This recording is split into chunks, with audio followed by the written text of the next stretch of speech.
就明明你现在两个事儿你能都做，但你其实很难同时把两个事儿全做好，但别人就希望你两全其美。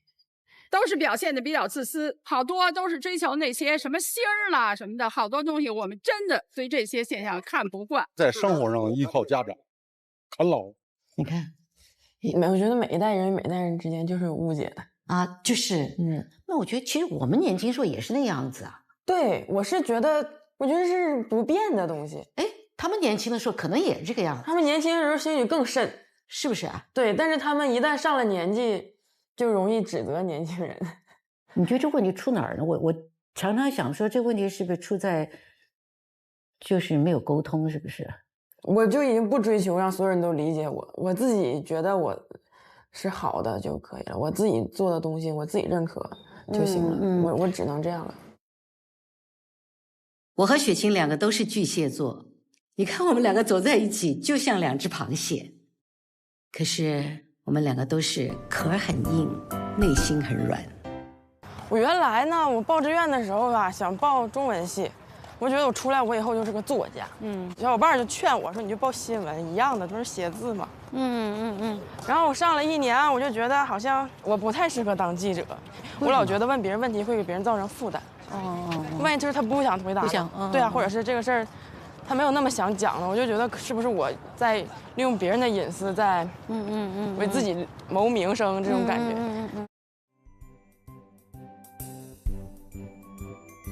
爸爸妈妈会在念大学的时候常来看你吗？没有，我们都不联系，因为我高中就离开家了嘛，就去另一个城市。你是家里唯一的孩子。我高中就在外面读，所以他们已经习惯了。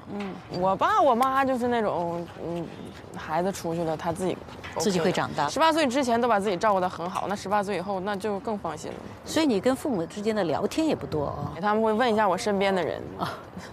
说刘雨欣最近怎么样？然后说他们就不会跟我聊，可能他们自己也觉得不知道聊什么吧。他们比较信赖我的朋友。但很奇妙，是很舒服的一种相处模式。就我真的有事儿，我就心里解不开的东西，我是一定会找我妈聊的。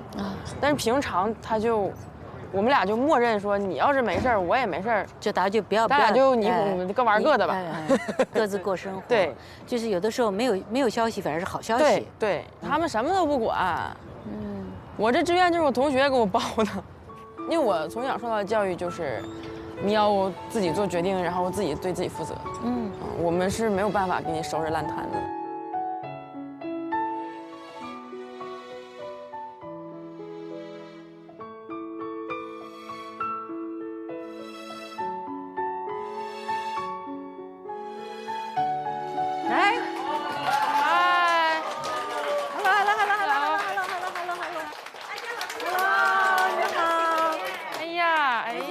谢，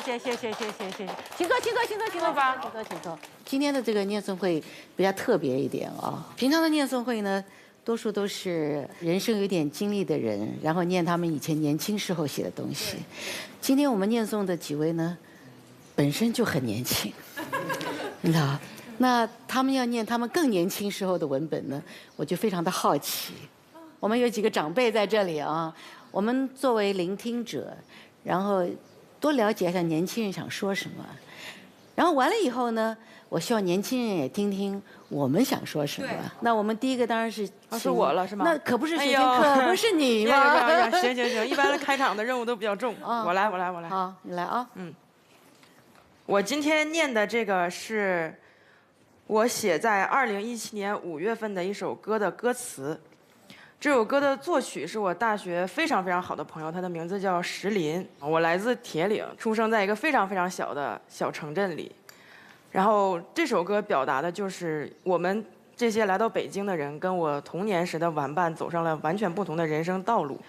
就是写给他们的这一首歌。我现在念一下这首歌词啊。于敏，是谁要走？江中告别声浪留不住他，谁停下？渔人船影从未离开过家，谁站在幽暗村庄，想找一朵相送的花？是谁等候端阳龙舟划过整个长夏？谁不见山遥水远，故乡秋雨滴答？谁沉默声音尽头，远方那边是谁的家？再见面后，旧童谣留不下时光如沙。越长大，秋千越荡，模样越模糊呀。记不清何时寒暄过后，笑着说不出话。多年以后，渔歌故事随风吹散了吧。再无法芭蕉树下说着荒唐想法，只剩下挥霍过去真诚，笑着说谎话。欲买桂花同载酒，终不似少年勇。谢谢。因为我没有听过这首歌，他是先写了，对，他先有一个曲子，对，然后你是帮他写了，很快就写完后半部是？对啊，因为我对这种事情比较擅长。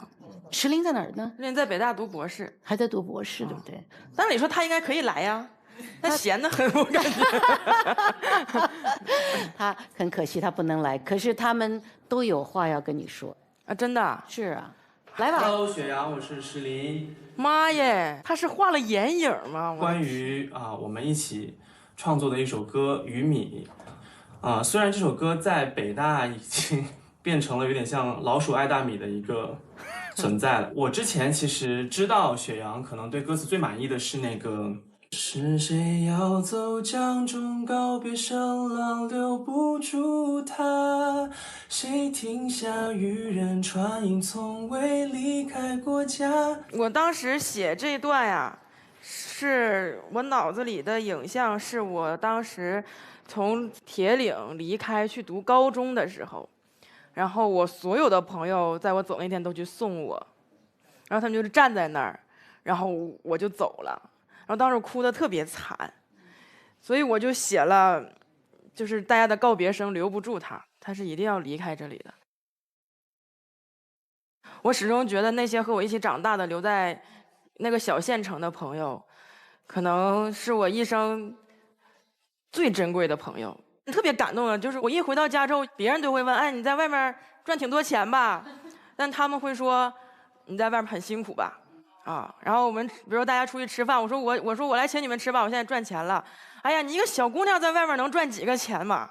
就是心疼你。对，他们也不是我的亲人，也不是我的长辈，但他们真诚的希望我好。我那个时候我在别的城市，我需要依靠每天给我的朋友打电话来缓解我的心情，就是我的父母给我打电话是没有用的。我小的时候会没有安全感。就觉得哎呦这个事儿我所有的压力都在我一个人身上，他们没有办法解决。对，但是好处就是我可能长大之后也比较独立。但我要是以后有孩子了，我还是希望他相信我可以是他的退路。那我没办法，那时候我的家庭条件不允许我有那样的退路。家永远是一个退路，那个时候是无能为力的，真的吗？所以没办法。以前因为战乱，很多孩子被迫跟父母分开，但是现在是为了追求更好的未来，很多年轻人也早早离开了家，也变得非常的独立，其实是令人非常心疼的。不管彼此如何假装坚强，他们心里一定有很多的不舍。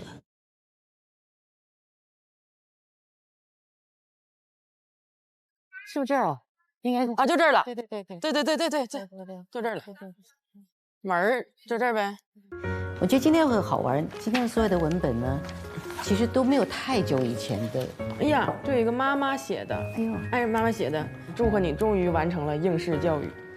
我现在起，你是个自由人啦。爱人妈妈写的，爱人如己，爱己如人。哎呀，这个很重要。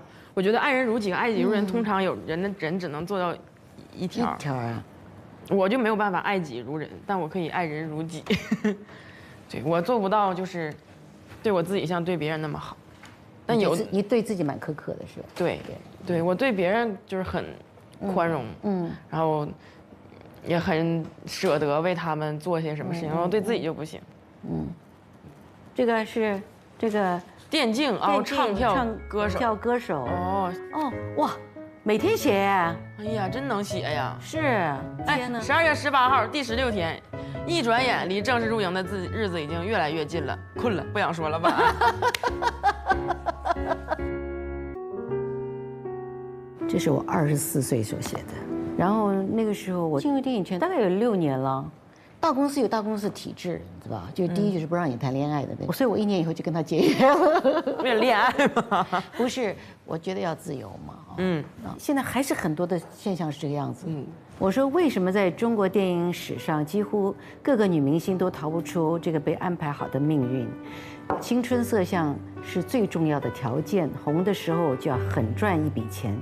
当你一逐渐发胖，眼角有第一条皱纹时，便赶快开始物色好丈夫。好丈夫。接着当然就是收山、嫁人、生小孩，从此之后，电影这一行就和你再没有一点关系和联系。如果婚后平安愉快，那是大幸；嫁后不愉快而导致离婚，也算是不幸中之大幸。如因婚姻不美满而自杀，那真是不幸，但却是件常事。谁会对电影明星的自杀而感到惊奇呢？你看，在我们那个年代啊，有这样子的事，我就是不太相信。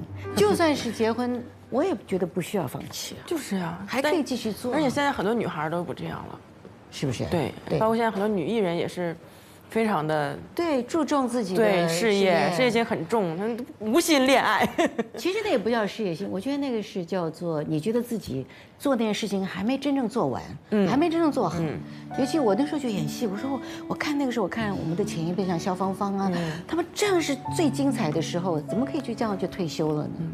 而且不应该是结婚和自己的追求是矛盾的事情。是啊，如果矛盾了，那可能我觉得需要调整。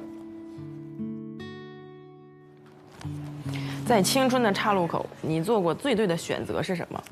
最后悔的选择是什么？我最后悔的选择是拒绝了人生中第一个跟我表白的男孩子。写上这个吧，把这个写。那你觉得错过一次好机会啊？对，也不是错过了一次好机会，就很遗憾。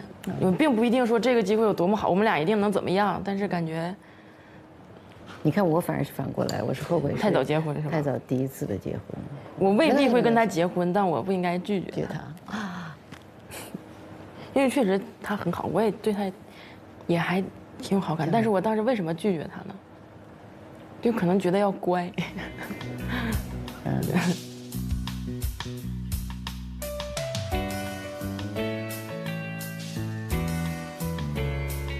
我现在事业心重，我觉得是因为我爸妈越来越老了，我爸爸和妈妈都各自有一个新的家庭，我可能要保障4个人的生活。我觉得你也管太多了。虽然他们也有自己的孩子，那些阿姨叔叔也有自己的孩子，但我仍然觉得我对他们有责任。然后我就觉得，因为我小的时候，我姑姑啊、姨啊、舅啊，我这些亲戚都拉扯我，拉扯到我觉得我对他们也有责任。有责任。然后我必须要在有他们需要的时候能挺身而出。然后我觉得我身边的人，我的朋友们，我也得照顾好他们。我想照顾的人太多了，所以我就很累。你说我自己想要什么吗？我感觉自己挣的钱，我也不怎么爱花钱。你还是蛮努力的，因为我感觉到你至少做很多事情，你都没有什么抱怨啊。对，因为我每次做一件什么事儿，我就觉得，你像我们起得早，人家工作人员起得更早；我们收得晚，工作人员收得更晚。然后他们赚的钱又没有我们多，我觉得我们如果再抱怨的话，他们好可怜呀。挺好的女孩，你是个好女孩。我可不咋的呢。可应该找一个好。可不嘛，我应该找一个好的男人。真的。而且我真的会非常的对我的另一半好。好。哎呀，我这时候就这么好看呢。真是啊，你看。我跟你讲，就把这个呢，就没事就挂在你的那个，你最常看到的地方。但是这个照片里所有的人现在都胖了，真的。这个照片都是我们所有的人最瘦的时候。对呀，那都是年轻的时候。对，现在这个六个人没有一个是瘦的。长得挺帅的呀。帅啊。结婚了吗？没有。哎呀，我这个朋友是帅的。是啊。对你好不好？好的，我们两个很好，很好。那继续好好的。别直叹气了。那好多人不珍惜，就是，看不到我的好。没有会的，会。哎，对你相信，对你完全相信。想起这个夏天对妈妈撒过的最后一个谎。透过这些年轻人漂亮的外表、光鲜的生活，我感受到了他们背后的努力和追求梦想的艰辛。他们非常爱自己的父母，但是每一个孩子要表达对父母爱的方式，往往也来自于家人是怎么表达他们爱孩子的方式。青春期接受到的第一份教育，不就是来自于家庭吗？最后1个月呢，我真的是猛刷题刷过来的，所以就通过那1个月的时间，我考上了自己想要的大学。那个时候，他真的就是对我刮目相看。我还挺愿意说，40岁或者再年纪大一点的时候，可以继续有模特的工作。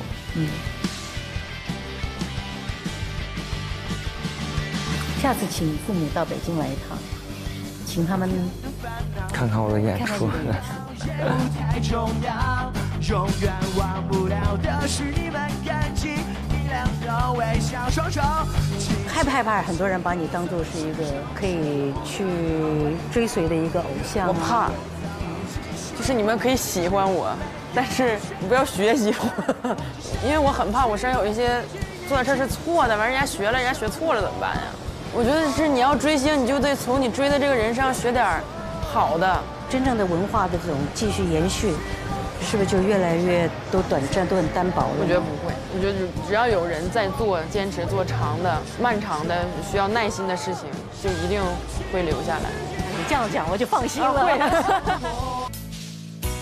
我叫游天意，游呢是游泳的游，天是天空的天，翼是比翼双飞的翼。这个名字就注定着我会和天空和飞行有不解之缘。对，因为我是模特嘛，然后我高1的时候呢，就去到纽约，然后巴黎，然后伦敦，就是各个不同的国家去工作。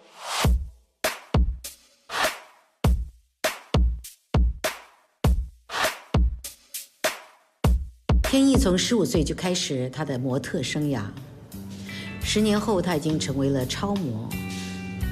超模的生活到底是什么样子呢？任何一个工作要把它做好，应该不可能只是凭运气吧。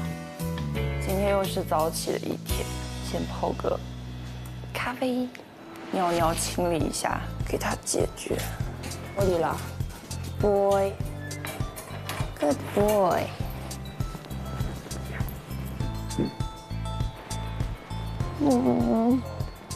早上好。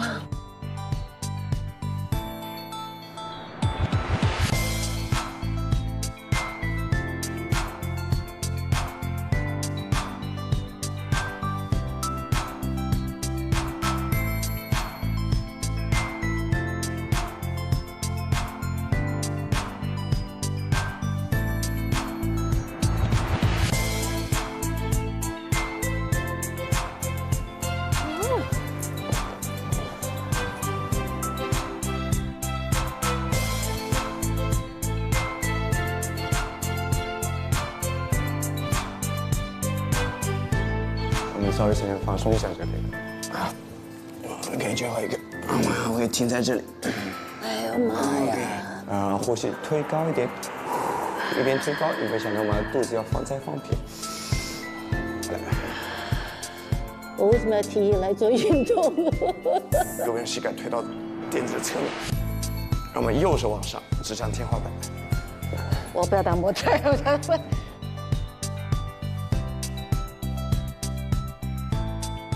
整整5年，因为国际时装周的原因，我一次也没有在家过春节。一个人在外面的时候，经常和家里人视频聊天。不过有一件事，我从来没有和他们说过。那一次是在巴黎时装，要穿一件束腰，3个人过来压着我的肋骨和肚子，拼命的要把束腰的拉链拉起来。结果拉得太快，一下子拉到我背上的肉，肉卡在拉链里，痛得我喊不出来。然后他们立马呢又把拉链拉下去，结果我的肉已经掉了一整块。很多时候碰到难过的事情，我就会想问，为什么要选择模特这条路？有的时候自己会突然崩溃，躲在纽约的模特公寓里，一边洗澡一边哭，怀疑自己，否定自己。但是哭完之后，第二天我又整理好自己，焕然一新的去赶下一趟飞机。万里高空，透过机舱的窗户，看到望不到边的天空，我跟自己说，也许只有一直向前走，才是青春该有的姿态吧。因为很难见到我一面，70多岁的爷爷奶奶学会了熟练的使用微信、微博。其实我很后悔那天教了奶奶一个短语 "See you"， 我追着她念，她嫌蹩脚，就一直没有念，也不知道是不是她原本就知道这个短语的意思。现在奶奶在做饭，爷爷还有妈妈也在厨房忙碌着。爸爸发来微信问我要不要带一碗酸辣米粉回来。我坐在阳台上，和妹妹2个人谁也不说话，安静地看着书。阳光将她自己放在我们的身上，和这久违的幸福感一起，悄悄地、慢慢地。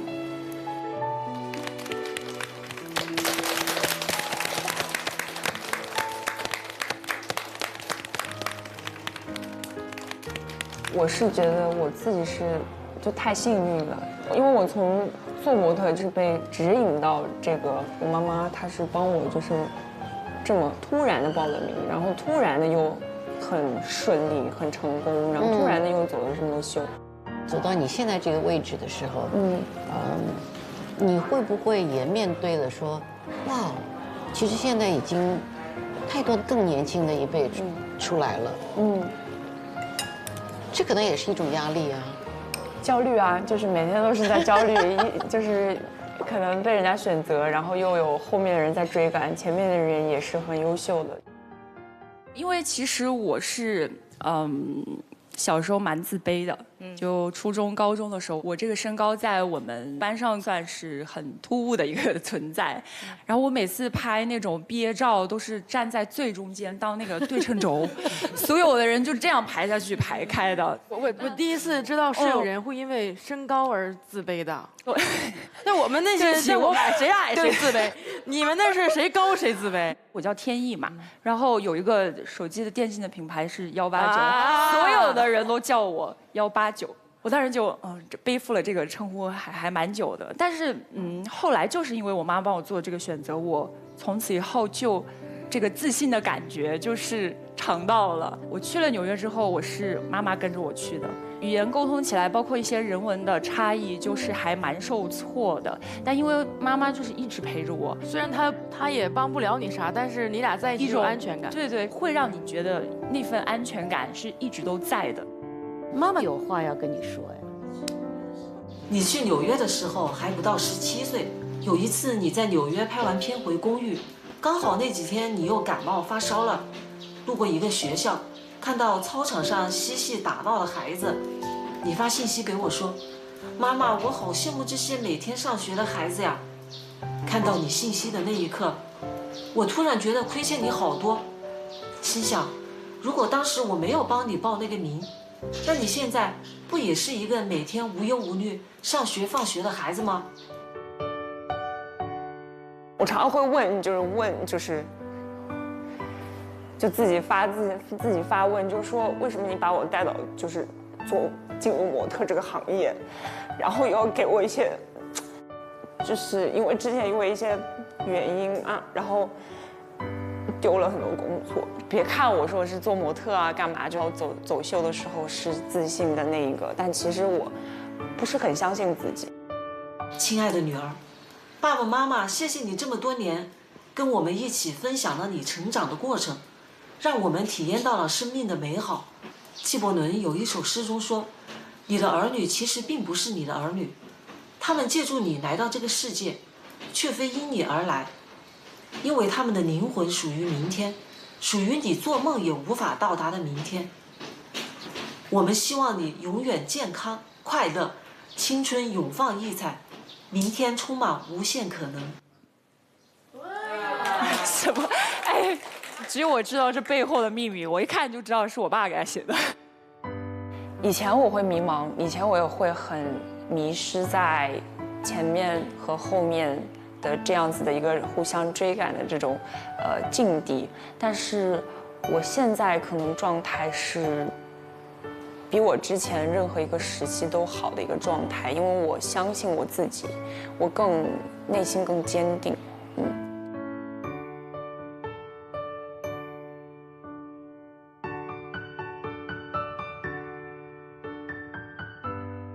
我想问你啊，美女，就说你当时你觉得说是你母亲给你选择的这个职业哈，那你现在你后悔吗？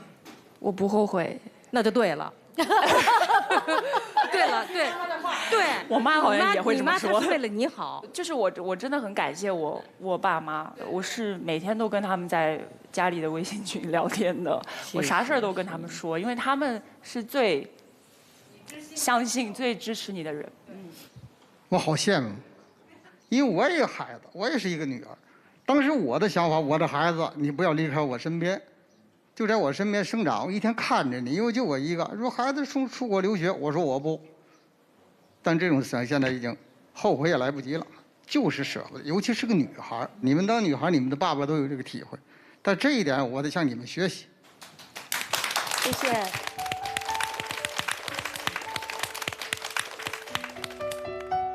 我妈4年没有去北京看我，你记得跟妈妈分开那事？哇哇哭。你哇哇哭啊？哎呀，我特别想她。是的，这种时期过了多久才？那我很快就过去了。对，你交了朋友，就是我很快就过去了。我觉得没事儿，无所谓，我就玩呗。我的儿子14岁的时候离开家去念书，我送他走的时候，他一开始瘪嘴，没有哭，瘪嘴，他一瘪嘴，我马上把头转过去。哎呀，赶快走，你知道。可是好像2天以后他就忘了，很快，非常的快。是的，是的，我也是。我说我常常跟年轻人聊天啊，听你们的问题啊，你们讲的所有故事。可是你们有没有坐下来问爸爸妈妈说，哎，我也想听听你以前的故事。哎，你最近好像看起来不太开心，什么事儿？你知道有没有去反过来自动的跟父母去聊他们的事儿，有吗？有。你也没有对不对？你偶尔，那个是完全避开我不看我。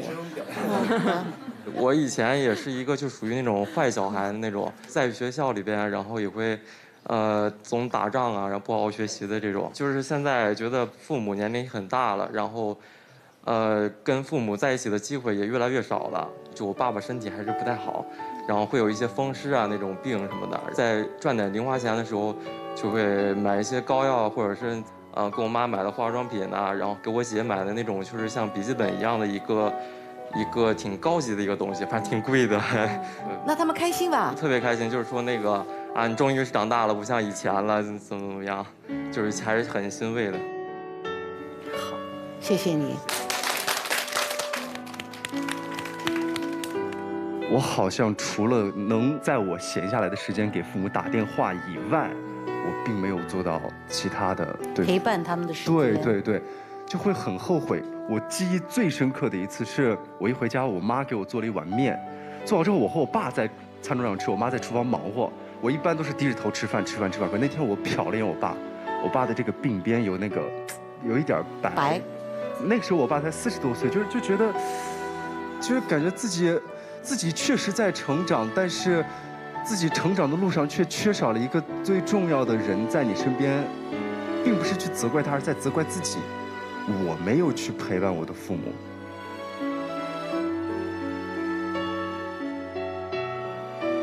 因为我爸爸的头发可能来的比较早一点，因为他要很多材料什么东西，他要熬夜什么，他那个就很快。我妈妈是近2年才开始变白嘛，那是很久没回家了。有一次，然后回到家之后，他做饭就端菜过来的时候，然后就我也是看到这一下，所以那个男孩讲那一瞬间，我就瞬间就是那一幕在我眼前，我一下子我就又接上。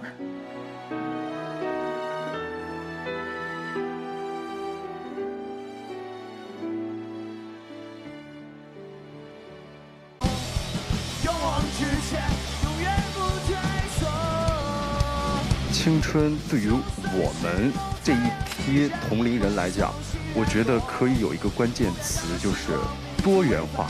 接受到的教育是多元化的，交流方式是多元化的，感受到的情感是多元化的。95后年轻人应该去接受生活，选择理解生活，最后选择热爱生活，这就是我们应该做的。谢谢。今天我们的现场来2位特殊的嘉宾，然后我想说的是，张艾嘉老师，不仅我的爸爸妈妈喜欢你，我们都很喜欢你。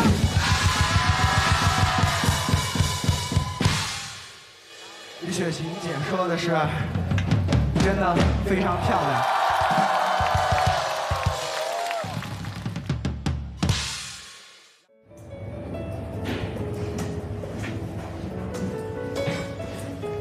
张姐在给你写祝福哦。